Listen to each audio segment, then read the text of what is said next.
Hi friends, আজকে যারা যারা আইপিএল দেখোনি সত্যি বলছি তোমরা অনেক কিছু মিস করেছো। আজকে রাতে সানডে রাতে এলএসজি ভার্সেস কলকাতার যে ম্যাচটা হলো ভাই, পুরো ড্রামাস্টিক একটা ম্যাচ, মানে নাটকের থেকে কিছুই কম না। মানে প্রথমে এলএসজি রিভিউটা আমরা শুরু করার আগে বলে দিচ্ছি, আইপিএল বাংলা আপডেট চ্যানেলটিতে আপনাদের স্বাগত। আমার চ্যানেলটি অবশ্যই করে ওয়াচ করবেন ভিডিওটা। তো শুরু করা যাক। আজকের ম্যাচ যেটা ছিল সেটা খুবই একটা দুর্দান্ত ম্যাচ ছিল, পুরোটাই খুলে বলছি। তার আগে টসে জিতে এলএসজি নিয়েছিল বল ফার্স্ট। তো বলে নেমে বলাররা খুব সুন্দর বল করছিল, কারোর পক্ষপাতিত্ব না নিয়ে বলছি এলএসজি প্রথম থেকেই ডমিনেট করছিল কলকাতার উপরে। তো যাই হোক, শেষে ব্যাটে নামলো আমাদের রিঙ্কু সিং, আজকের হিরো। এত পরিমাণে খেলা আজকে, পুরো সব দিক থেকে হিরো, কি আর বলবো। তো নিজে ব্যাটে নেমে 83 রান করে, তো প্রথমে কলকাতা ব্যাটে নেমে 155 রান সমাপ্তি করে। তাও লাস্ট ওভারে প্রায় কত রান, লাস্ট ওভারে 4টে ছক্কা মিলিয়ে সেই একদম আগের গুজরাটের বিরুদ্ধে রিঙ্কু সিং যে ফেমাস হয়েছিল 5 ছক্কা মেরে, আজকে আমরা ভেবে নিয়েছিলাম যে আজকেও কিন্তু 5 ছক্কা দেখতে পাবো আমরা, বাট লাস্টের বলটা হোয়াইট গেল গ্লাভসে লেগে। যাই হোক, আজকে কিন্তু 4 ছক্কা আমরা দেখতে পেলাম এবং রিঙ্কু সিং এর অনবদ্য একটা ইনিংস দেখতে পেলাম। অনেকদিন পরে রিঙ্কু সিং ফর্মে এসছে এবং লাগাতার দুটো ম্যাচ কিন্তু সে ভালো খেলছে। আগের ম্যাচেও সে 15+ করেছে এবং আজকে 83 রান, এবং তার আইপিএল এর ক্যারিয়ারে আজকে সব থেকে বেশি রান কিন্তু সে করেছে 83। এবং আইপিএল এর মাঠে কিন্তু তার হবু স্ত্রী প্রেজেন্ট ছিল। যাই হোক, সেই সব দেখে হয়তো সে আজকে খুবই ভালো খেলেছে।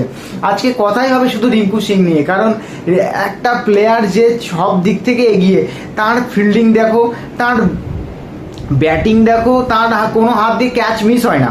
5টা ক্যাচ কিন্তু সে ধরেছে, একটা ক্যাচও মিস নেই, একটা ফিল্ডিংও সে মিস করেনি। তারপরে গিয়ে আজকে কিন্তু সে আজকের ম্যাচের ম্যান অফ দ্য ম্যাচ এবং আজকের ম্যাচের হিরো।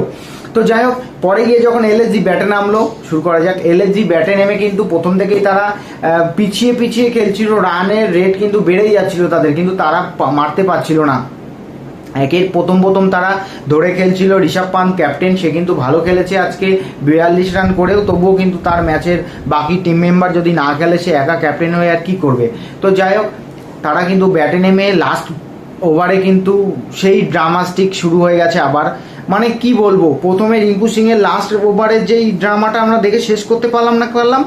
এলএসজি প্রথমে ভাবলাম হয়তো কলকাতা এবার জিতে গেল, কিন্তু ভাই কার্তিক ত্যাগী পরপর দুটো নো বল, লাস্ট ওভারে পরপর দুটো নো বল দেওয়াতে ম্যাচ কিন্তু আজকে থমকে গেছিল। কেকেআর এর ফ্যানদের বুকে জল চলে এসেছিল যে আর বাঁচবে না হয়তো, আজকের ম্যাচটা হারবো, কিন্তু হলো না। লাস্ট ম্যাচে ওভারে ক্যাচ, 4 ছক্কা সব কিছু দেখার পরে লাস্ট বলে কিন্তু আমাদের মোহাম্মদ শামি ভাই একটা ছক্কা মেরে পুরো ম্যাচটাকে ড্র করে দিল। ম্যাচটা কিন্তু সুপার ওভারে চলে গেল। এবার সুপার ওভারের আমরা এবার কথা বলবো সুপার ওভার নিয়ে। সুপার ওভারের নাটকটাও এবার খুলে বলি। সুপার ওভারে সব কিছু জল্পনা কল্পনা শেষে এলএসজি যেহেতু প্রথমে ব্যাটে আসবে, তো তারা আর কোনো খুঁজে ব্যাট পায়নি। নিকোলাস পুরান ভাই, যে পুরো আইপিএল এর ক্যারিয়ারে একটা ভালো ম্যাচ খেললো না, তার সাথে অ্যাডাম আকরাম কি নাম, সে আসলো ব্যাট করতে।